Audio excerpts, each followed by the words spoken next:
పెట్టావా? నేను start start. అందరికీ నమస్తే మాస్టర్స్. మనందరి గురువు గారైన బ్రహ్మర్షి పితామహ పత్రిజీ గారికి, వంశీకిరణ్ మాస్టర్ గారికి, ప్రవీణ మేడం గారికి ఆత్మ ప్రణామాల్ని, కృతజ్ఞతల్ని తెలియజేసుకుందాం. దివ్య మనోప్రకాశం రచయిత అయిన టార్కం గురువు గారికి కూడా ఆత్మ ప్రణామాల్ని తెలియజేస్తున్నానండి. వాస్తవపు పొర అధ్యాయం 10 కంటిన్యూ చేస్తున్నాను మాస్టర్స్. లాస్ట్ లైన్ ఒక్కసారి చదువు. Okay madam. మనుష్యులు అబద్ధాలు, మోసాలతో పరస్పరం వంచుకుంటూ ఉంటారు లేదా ఇతరులను నిందిస్తూ ఉంటారు. అంతకంటే ఆ విషయాలు అందరి మనస్సులలోకి చేరే ముందే వారు ఆ విషయాలు నిర్ధారించుకోవడం ఉత్తమం. వాస్తవపు పొర దగ్గర ఏర్పడిన వక్రీకరణను తప్పుకోవడం అతి భయంకరమైన సంగతి ఏమిటంటే వాస్తవపు పొర దగ్గర ఏర్పడిన వక్రీకరణను తప్పు ఒప్పుకోవడం సరిచేస్తుంది. తప్పు ఒప్పుకోవడం వల్ల సరి చేయబడుతుంది. ఇప్పుడు గతంలో మనం పొడిచాము అనేది చూసాం. వాస్తవం చూశాక తప్పుని ఒప్పుకున్నాక అది సరి చేయబడుతుంది. లేకపోతే దాని మీద ఇంకా అన్ని వక్రీకరణలన్నీ ఏర్పడుతుంటాయి. ఏంటి, నేను పొడవలేదు, ఎవరో పొడిచింది నేను చూశాను, ఇట్లాగా ఆ వక్రీకరణలన్నీ ఏర్పడేసరికి మార్చుకోవాల్సింది లెర్నింగ్ కోల్పోతాము, కొత్త కర్మల్లో ఇరుక్కోవటం అవుతుంది. అందువల్ల చాలా జాగ్రత్తగా మనం కారణాన్ని చూస్తూ ఏ విషయానికైనా సరే కారణాన్ని చూడండి. ఒక మేడం ఉన్నారు, ఆవిడ వాళ్ళ బాబాయ్ వాళ్ళకు సంథింగ్ ఎదురయ్యింది కర్మ. వాళ్ళకి ఎదురవ్వాల, వాళ్ళ సిస్టర్ వాళ్ళకి వాళ్ళ బాబాయ్ వాళ్ళకి సంథింగ్ రిలేషన్ల మధ్యలో బాగా ఏదో ఎదురయ్యింది. ఈమె వాళ్ళ మీద ఎగురుతూ నోరేసుకొని చెప్పేసింది, గట్టిగా అరిచేసింది. ఓకే, గట్టిగా అరిచేశాక వాళ్ళు మోసం చేశారు, వాళ్ళు అలాంటి వాళ్ళు ఇలాంటి వాళ్ళు అని అనేసిన ఆ రోజు రాత్రి ఏం చేశారో తెలుసా మాస్టర్స్? చూపిస్తానని చెప్పి తన రికార్డు చూపించి, మరి నువ్వెందుకు మోసం చేశావు అని చెప్పి తన రికార్డు చూపించారు. ఆ నోరేసుకొని అరిచేసింది కదా, అందుకని ఈరోజు నోరు ఎలా ఉందో తెలుసా? మాట్లాడడానికి కూడా రావట్లేదు. అందుకని ప్రతిదానికి మనమే హీరోలం అనే ఫీల్లో ఉండకూడదు. ఆ హీరోలం అన్న ఫీల్ నుంచి బయటకు వచ్చామే అనుకోండి, అసలు వాస్తవం ఏంటో చూడాలి అనే కోణం వెతుకుతాం. ఈరోజు గొంతు రావట్లా, ఫీవరు, మరి నువ్వు చేసింది ఎక్కడికి పోయింది? మరి చూసుకో. గతంది చూసింటే ఓకే, కానీ ఇప్పుడు వాళ్ళు విలన్లు, వాళ్ళది తప్పు అనే ఫీల్లోకి వెళ్ళిపోయారు కదా. ఈమె మాట్లాడేసింది వాళ్ళదే తప్పు, వాళ్ళు అట్ట అంటోళ్ళు ఇట్ట అంటోళ్ళు. మరి అసలు ఆ ప్రాబ్లం వచ్చింది ఎవరికి? వాళ్ళ సిస్టర్కి, వాళ్ళ బాబాయ్కి మధ్యలో మనం ఏమయ్యాం? తల దూర్చామా లేదా?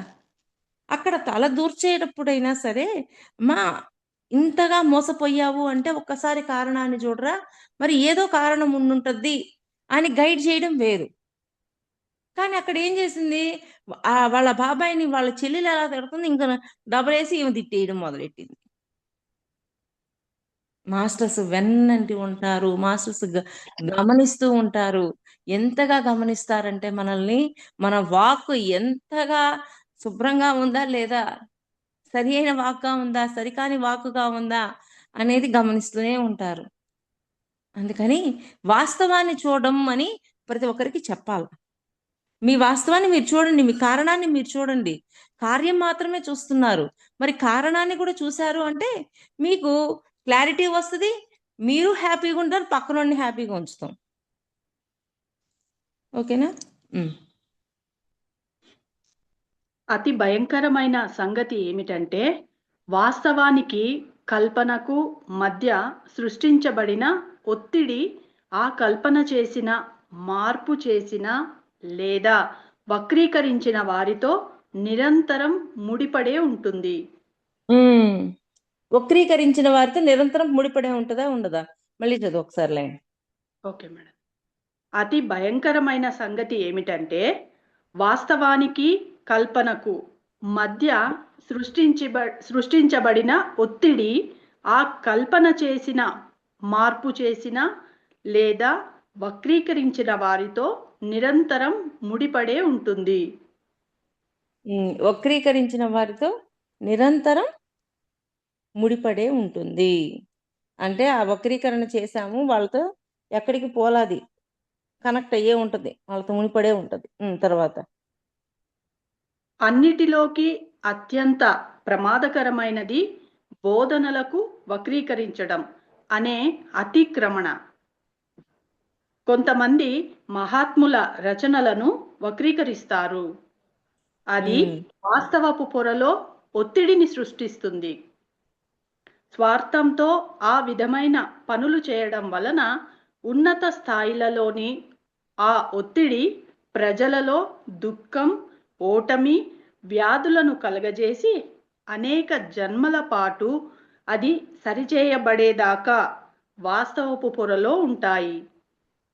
మళ్ళీ చదువు మాస్టర్స్, బాగా అర్థం చేసుకోండి దయచేసి. చాలా క్లారిటీ ఇచ్చారు ఆయన మనకి. మళ్ళీ చదువు. అన్నిటిలోకి అత్యంత ప్రమాదకరమైనది బోధనలను వక్రీకరించడం అనే అతిక్రమణ.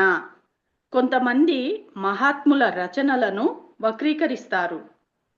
అది వాస్తవపు పొరలో ఒత్తిడిని సృష్టిస్తుంది.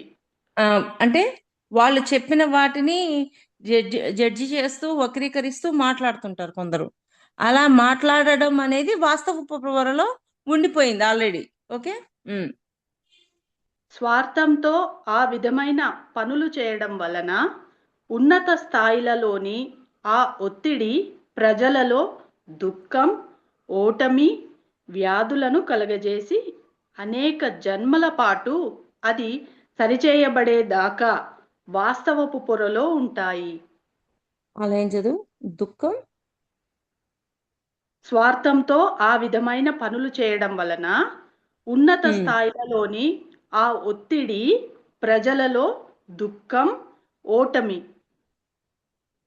వ్యాధులను ఓటమి, దుఃఖము, ఓటమి, వ్యాధులు, ఈ మూడింటి రూపంలో ఏదో ఒక రూపంలో మనకి అటాక్ అవుతాయి. ఆ వాస్తవ పొరలో ఉండిపోయింది కదా, ఆ స్వార్థం మనలో ఉంది కదా, ఆ స్వార్థం ఈ మూడు రూపాల్లో ఏదో ఒక విధంగా మన లైఫ్ లోకి ఎంట్రీ అవుతుంది అని చెప్తున్నారు. దుఃఖం, ఓటమి, వ్యాధులను కలగజేసి అనేక జన్మల పాటు అది సరిచేయబడేదాకా వాస్తవపు పొరలో ఉంటాయి. అంటే ఎన్నో జన్మల దాకా అవి సరిచేసేదాకా ఉండిపోయి ఉంటాయి. మరి ఈలోపు ఎన్ని విధాలుగా వాటి నుంచి మనం ఎదుర్కోవాల్సి వస్తుంది. ఆ స్వార్థం అనే గుణాన్ని లోపల పెట్టేశాం కదా, ఆ గుణము ఏదో ఒక కోణంలో బయటికి అటాక్ అవుతూనే ఉంటుంది. ఆ స్వార్థంతోనే కదా వాళ్ళు రాసిన వాటినన్నిటినీ వక్రీకరిస్తూ ఇలా అలా అని జడ్జి చేస్తూ మాట్లాడుతున్నాం. అంటే ఎవరైతే మాట్లాడతారో అది వాళ్ళు ఆ ఎఫెక్ట్లన్నీ వాళ్ళకు వస్తాయి. ఎందుకంటే వాళ్ళు స్వార్థంతో ఉన్నారు కాబట్టి ఆ స్వార్థం యొక్క ఎఫెక్ట్ బాధ, దుఃఖము, ఇంకా ఏంటి, దుఃఖము, ఓటమి, వ్యాధులను కలగజేసి. ఓటమి, వ్యాధులు. బాగా అర్థం చేసుకోండి. మన వ్యాధులు ఎందుకు వస్తున్నాయో కూడా మనలో స్వార్థం అని, ఇవన్నీ ఇట్లాంటి దుర్గుణాలు ఉన్నప్పుడు వాటి అటాక్ అవుతూనే ఉంటాయి. కానీ మనం ఎంతో జాగ్రత్తగా ఉండాలి. అందుకే ఆ వాక్కు మీద ఎంత ధ్యాస ఉండాలో తెలుసా. నిజమా, అవసరమా, ఉపయోగం అనే 3 వర్డ్స్ కానీ గట్టిగా ఫాలో అయితే మనము అవసరమైన వాటినే మాట్లాడతాం. అక్కడ నిజమా, అవసరమా, ఉపయోగమా. నిజము, అక్కడ ఒక విషయం జరిగింది, అది నిజమే. ఓకే, ఇది పక్కవాడికి చెప్పాలి అనుకున్నాం. పక్కవాడికి చెప్పడం అవసరమా అని ఆలోచించినప్పుడు ఆ నిజము అనేది ఆపి, ఓకే అవసరం దాకా వచ్చాం. ఓకే అవసరము, ఆ పక్కనవాడికి చెప్పడం అవసరం. ఈ అవసరం తగ్గట్టు పక్కనోడికి చెప్పినప్పుడు వాళ్ళకి ఏమన్నా ఉపయోగం ఉందా లేదా అనేది కూడా ఆలోచించాల. అంటే నిజము అని అనుకొని చెప్పాలి అని అనిపించింది. ఓకే అవసరము, ఇది పక్కనోడికి చెప్పాల్సిందే అని అనిపించింది. పక్కనోడికి చెప్పినా కానీ అదేమన్నా ఉపయోగం ఉందా అని ఆలోచించాల. ఈ విధంగా నిజమా, అవసరమా, ఉపయోగమా అని ఆలోచించి మాట్లాడగలగాల. అంటే మన వాక్కు మీద మనకి ఎంత ధ్యాస ఉండాలా? మనకెంత ఇరుకుండాలా? మరి ఇవన్నే కదా మనల్ని కాపాడేది. నేను చెప్పాను కదా! ఆ మేడం అలా మాట్లాడేసింది. ఈరోజు తన కర్మ లెక్క ఓపెన్ అవ్వడం మంచిదయింది. ఓకే. కానీ కొత్త కర్మలో ఇరుక్కుందా లేదా? మరి నువ్వేం చేసావు చూసుకో. నువ్వేదో తెగ నిజాయితీ పరురాలు అనుకుంటున్నావేమో. నువ్వు చూసుకో అని నీకు చూపించారు. అలాగా ఎవరికైనా సరే, మీకైనా, నాకైనా, ఎవరికైనా సరే నోరేసుకొని లబ లబ లబ మాట్లాడేస్తే ఒక డస్ట్‌బిన్ లాగా తయారు చేసుకోకూడదు మన నోటిని. అవి నిజమా, అవసరమా, ఉపయోగమా అన్నట్లు మాట్లాడాల. అంత అవేర్‌నెస్ మనం పెంచుకోవాలి. వాక్ శుద్ధి. ఎప్పుడైతే వాక్ శుద్ధి ఉంటదో మన జీవితం అద్భుతంగా ఉంటుంది. తర్వాత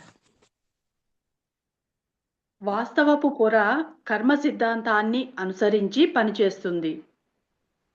మనకు తెలిసి కల్పన చేసిన లేదా సత్యాన్ని వక్రీకరించిన ప్రతిసారి మనం వాస్తవపు పొరలో ఒత్తిడి బీజాలను నాటుతాం. మరి బీజాలేం నాటుతున్నాం? అనవసర బీజాలే నాటుతున్నామా లేదా? అవసరమైన వాటిని నాటుతున్నామా? మనం లోపలికేసే బీజాలన్నీ అవసరం. అందుకే మన ఇంద్రియాలు ఆన్ అంటే ఆన్, ఆఫ్ అంటే ఆఫ్. మనకి అవసరమైన వాటినే మనం ఇన్పుట్ చేసుకోవాలా. ప్రతిదాన్ని వేసుకొని పోతా ఉంటే మన మనస్సులో, మన ఇంద్రియాలలో, మన ఆలోచనలలో ప్రతిదీ వేసుకుంటా కూర్చుంటే ఇంకేంది? అదో పెద్ద డస్ట్‌బిన్ లాగా తయారవుతది. ఒక మురికి గుంటలాగా తయారవుతది. అలా అవ్వకుండా ఎవరు చూసుకోవాలా? మనల్ని మనమే కాపాడుకోవాల. ఒకవేళ మాస్టర్స్ ఇన్‌స్ట్రక్షన్స్ ఇస్తారు. అరే! ఇక్కడ ఇలా ఉంది, ఇలా ఉంది జాగ్రత్త అని. కానీ కాపాడుకోవాల్సింది ఎవరు? మనల్ని మనమే. వాళ్ళు ఉండబట్టి మనకి గైడెన్స్ ఇస్తున్నారు. ఇది సరి చేసుకోమ్మా, దీని యొక్క ఎఫెక్ట్ ఇది. అసలు ఆ సజెషన్ ఇవ్వడం మన అదృష్టం ఇంకా. కానీ ఆ సజెషన్‌ని తీసుకొని మనం మార్చుకుంటున్నామా లేదా? మరి కళల ద్వారా మనం రోజు ఇన్ని చూపిస్తున్నారు. మరి ఆ కళల్ని గుర్తుపెట్టుకొని అక్కడ ఏం మార్చుకోవాలో మార్చుకుంటుంటే ఓకే. చూపించినందువల్ల లాభం ఉంది. మార్చుకోకపోతే లాభం ఏముందక్కడ?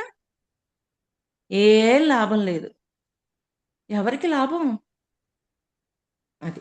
మనకి లాభం వచ్చేటట్టుగానే మనం పని చేయాల. హ్మ్. ఆ లైన్ మళ్ళీ చదవనా మేడం? హ్మ్. వాస్తవపు పొర కర్మ సిద్ధాంతాన్ని అనుసరించి పనిచేస్తుంది.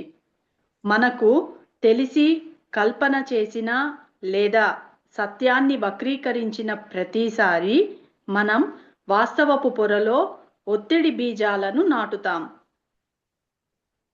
అది. ఒక ఒక తప్పు ఒక్కటి భౌతిక బాగా గుర్తుపెట్టుకోండి. ఒత్తిడి బీజాలను నాటుతుంది మనమే అనే పాయింట్ గుర్తుపెట్టుకోండి. చెప్పండి. ఒక తప్పు భౌతిక ప్రపంచంలో తప్ప వేరే ఎక్కడా సరిచేయబడదు.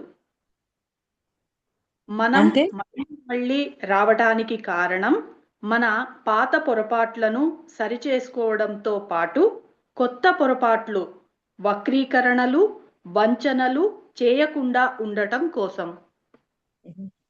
అంటే ఇక్కడికొచ్చి సరి చేస్తేనే మొత్తం సరైతాయి అని చెప్తున్నారు. అందుకే కదా భూమి ఒక పాఠశాల, భూమి ఒక ఎగ్జామినేషన్ సెంటర్. ఈ పదాలన్నీ ఎందుకు వాడారు? అందుకే వాడారు.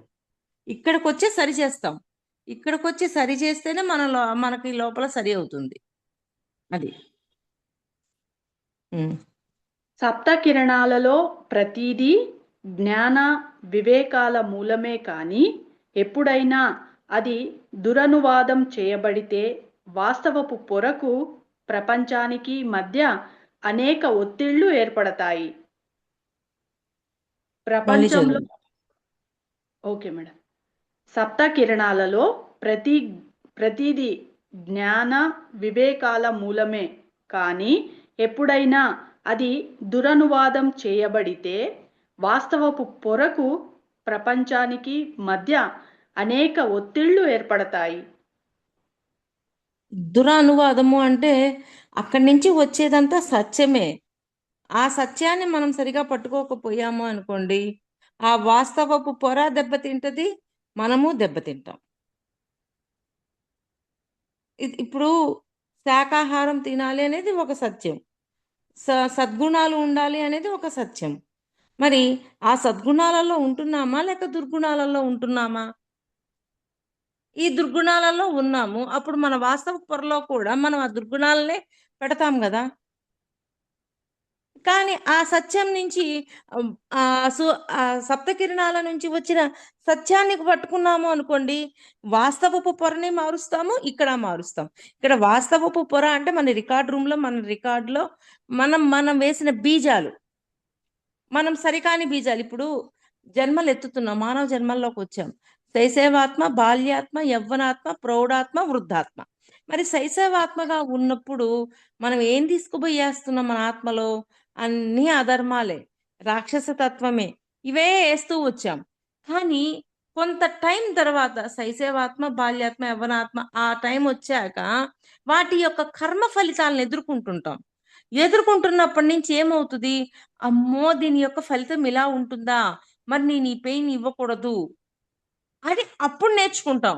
అప్పటిదాకా గూడా నేర్చుకోము. ఇస్తూనే ఉంటాం. ఎట పడితే అటు మాట్లాడతాము. ఎలాంటి కర్మైనా చేసేస్తాం. ఎదుటోడిని చంపడానికైనా, ఏదైనా సరే చేస్తూ ఉంటాం. కానీ దాని యొక్క ఫలితాన్ని ఎదుర్కొన్నప్పుడు ఏమనిపిస్తది? అమ్మో! దీని ఫలితం ఇలా ఉందా? నాకు బాధనిస్తుందా? అంటే నేనింక బాధ ఇవ్వకూడదు అన్న ఒక ధర్మం యొక్క కోణంలోకి ఎప్పుడైతే వస్తామో, అప్పుడు మళ్ళీ మన ఆత్మలో చేర్చిన వాటన్నిటిని మార్చుకుంటూ మనం ఉండాల్సొస్తది. వాటిని మార్చుకోవాల్సిన డ్యూటీ ఎవరిది? మనదే. అలాగా మనము తెలుసుకొని వాటిని మార్చుకోవడమని చేస్తూ ఉంటాం. మరలా చదువురా. ఆ పై లైన్, ఈ లైన్ 2 చదువు గీత. Okay madam. ఒక తప్పు భౌతిక ప్రపం ఒక తప్పు భౌతిక ప్రపంచంలో తప్ప వేరే ఎక్కడా సరిచేయబడదు.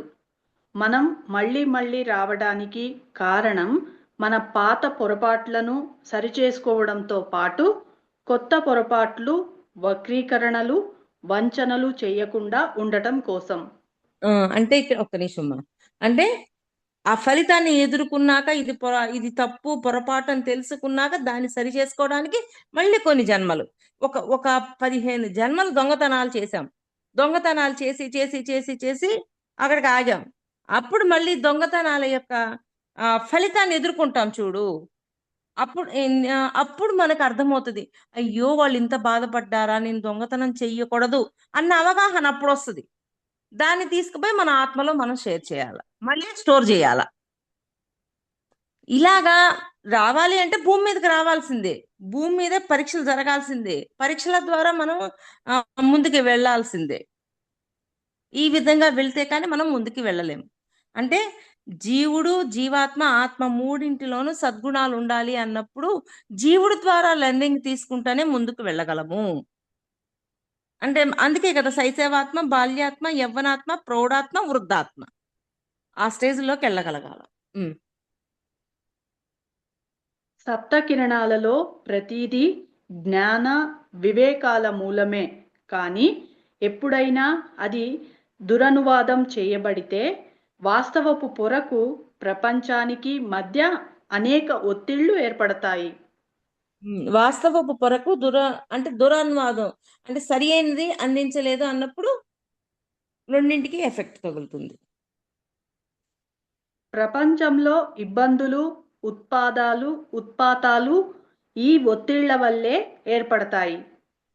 సత్యం, వాస్తవం ఏదో రకంగా వక్రీకరించబడి, మార్పు చెందించబడి, మారిపోయి, దురన్వయం చేయబడి, దుర్నిర్దేశకత్వం చేయబడటం వలన యుద్ధాలు, కరువులు, భూకంపాలు వంటి ప్రకృతి ఉత్పాతాలు సంభవిస్తాయి. హ్మ్. అట్లాంటి ప్రకృతి ఉత్పాతాలన్నీ సంభవిస్తూ ఉంటాయి. హ్మ్. మళ్ళీ ఒకసారి చదువు ఈ లాస్ట్ లైన్. Okay madam. ప్రపంచంలో ఇబ్బందులు, ఉత్పాతాలు ఈ ఒత్తిళ్ల వల్లే ఏర్పడతాయి. సత్యం, వాస్తవం ఏదో రకంగా వక్రీకరించబడి, మార్పు చెందించబడి, మారిపోయి, దురన్వయం చేయబడి, దుర్నిర్దేశకత్వం చేయబడటం వలన యుద్ధాలు, కరువులు, భూకంపాలు వంటి ప్రకృతి ఉత్పాతాలు సంభవిస్తాయి. ఇవన్నీ ఎందువల్ల సంభవిస్తాయో క్లారిటీ ఇచ్చారు. సోడోమ్ గొమోరాలకు దేవదూతలు వచ్చి 10 మంది ధార్మికులను వెదకగా దొరకకపోవడం యాదృచ్ఛికం కాదు. ప్రజలు వక్రీకరణలు చేయటమే కాక ప్రకృతి నియమాలు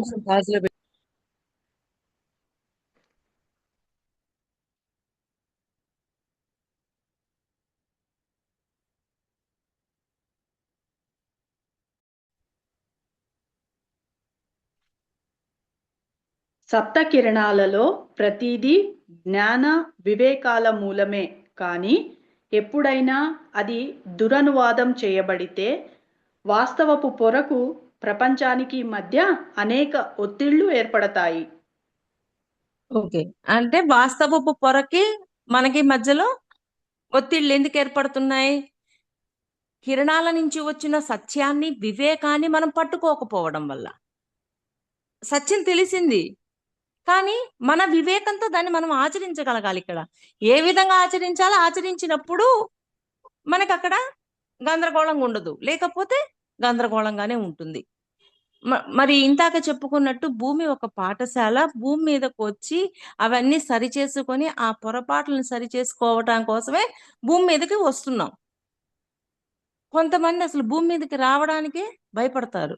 ఎందుకంటే వాటిని ఎటువంటి ప్రాబ్లం అయితే ఇచ్చామో ఆ ప్రాబ్లం తిరిగి ఎదుర్కోవటానికి వాళ్ళకి ధైర్యం ఉండదు.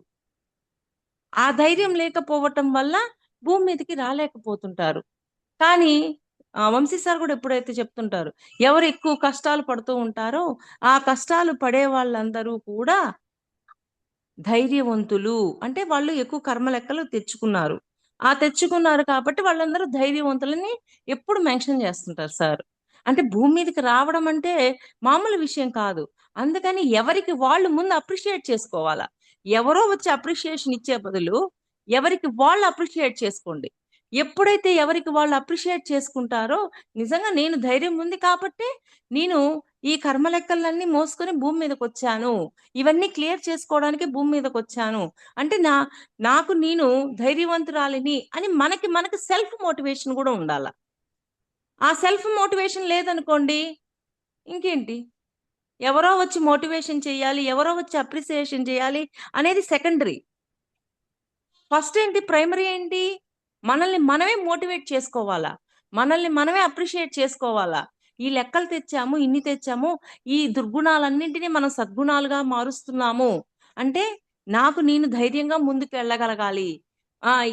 ఈ ప్రయాణంలో, ఈ ఆధ్యాత్మిక ప్రయాణంలో నాకు తగిలిన ప్రతి దెబ్బని నేను ఒక పాఠంగా మలుచుకొని నన్ను నేను ఎన్లైట్మెంట్ మార్గంలోకి తీసుకువెళ్ళాలి అని మిమ్మల్ని మీరు సెల్ఫ్ మోటివేషన్ చేసుకోవాలా. సెల్ఫ్ మోటివేషన్ లేదనుకోండి, ఎప్పటికైనా సరే ఎవరో వచ్చి పొగడాలి, ఎవరో వచ్చి అప్రిషియేట్ చేయాలి, ఇవన్నీ ఉంటాయి మనలో. అవసరం లేదు. పొగిడే వాళ్ళు పొగుడుతారు, పొగడకపోయినా సరే మాస్టర్స్ నువ్వు ఇది మార్చుకున్నావు, ఈ దుర్గుణాన్ని ఈ విధంగా సద్గుణంగా మార్చుకుంటున్నావు అని డ్రీమ్స్ ద్వారా మనకు తెలియజేసిన ప్రతిసారి మనల్ని మనం అప్రిషియేట్ చేసుకోవాలి. భూమి మీదకి రావడం అంటే మామూలుది కాదు, ఛాలెంజ్. ఒక ఛాలెంజ్ గా భూమి మీదకి వస్తాం. ఎన్నో ఆత్మలు భూమి మీదకి రాలేక అక్కడే ఉండిపోయి ఉన్నాయి. అవి చూసి చూసి చూసి ఎప్పటికైనా సరే ఈ ఎగ్జామ్ రాయాల్సిందని ఎప్పటికో వస్తాయి. కానీ ధైర్యంగా మనం వచ్చాం కాబట్టి ధైర్యంగా ముందుకెళ్దాం. ఇక్కడ భూమి మీద లెర్నింగ్ తప్ప ఏం లేదు. ఎన్లైట్మెంట్ కోసం లెర్నింగ్ తీసుకుంటూనే ఉంటాం. ఆ లెర్నింగ్ ఎక్కడికి పోదు. ఎవరికైనా సరే లెర్నింగ్ ఇవ్వబడుతూనే ఉంటుంది భూమి మీదకి వచ్చాక. అందుకని ప్రతి క్షణము ఒక పాఠమే. ఆ ప్రతి క్షణము ఆ సత్యాన్ని ఇంప్లిమెంట్ చేయాలి, ఆ పాఠాన్ని నేర్చుకోవాలి. ఇది మన లోపల మనకి మనం సెల్ఫ్ మోటివేషన్ ఇచ్చుకోకపోతే మనం ఎక్కడికి పోయినా ఉండలేము. ధైర్యంగా ముందుకెళ్ళాలా. ఒకవేళ ఈ రోజు వచ్చిన ఒక కర్మ లెక్క నుంచి తట్టుకోలేకపోయావు, ఈ రోజు ఇవ్వకపోయినా రేపైనా ఇస్తారు మాస్టర్స్. ఇంకొక జన్మ కావచ్చు, ఇంకొక జన్మకైనా వచ్చి తీరుతుంది అది. ఎందుకంటే దాన్ని మార్చాలి కదా, మార్చాల్సిన డ్యూటీ మందే కదా. అందుకని వచ్చింది తీసేసుకుందాం, ధైర్యంగా ఉందాం. మాస్టర్స్ మనకి ఎప్పుడు గైడెన్స్ ఇచ్చేవాళ్ళు ఉన్నారు, మనకి భౌతికంగా ఇచ్చేవాళ్ళు ఉన్నారు, అభౌతికంగా ఇచ్చేవాళ్ళు ఉన్నారు. ఇంతమంది మోటివేషన్ మనకుంది, మన సెల్ఫ్ మోటివేషన్ మనకుంది. ఇవన్నీ ఉన్నప్పుడు సమస్యలకి వీటికి భయపడకుండా ముందడుగేద్దాం. లెర్నింగ్ కావాలి కదా.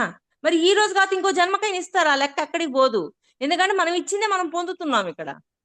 మన వాస్తవానికి మనమే సృష్టికర్తలం కాబట్టి.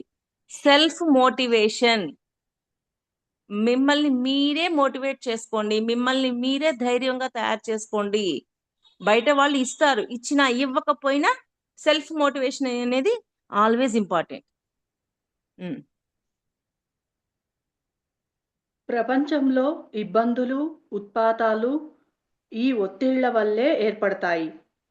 సత్యం అంతే కదా. ఇబ్బందులు పెడతామా మనకు ఒత్తిడి వచ్చింది, పక్కనోడిని ఇబ్బంది పెడతామా లేదా? మన వాస్తవానికి మనం సృష్టికర్తలము అనుకోనప్పుడు పక్కనోడు కారణం అనుకున్నప్పుడు అదే చేస్తాంగా లేదా? అందుకని గీత అంతవరకు చాలా రికార్డింగ్ ఆపమ్మా, నువ్వు డిస్కస్ చేసి, నాకు కొంచెం వర్క్ వచ్చింది. Okay madam, thank you madam.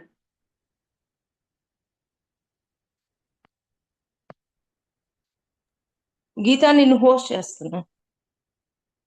Okay madam.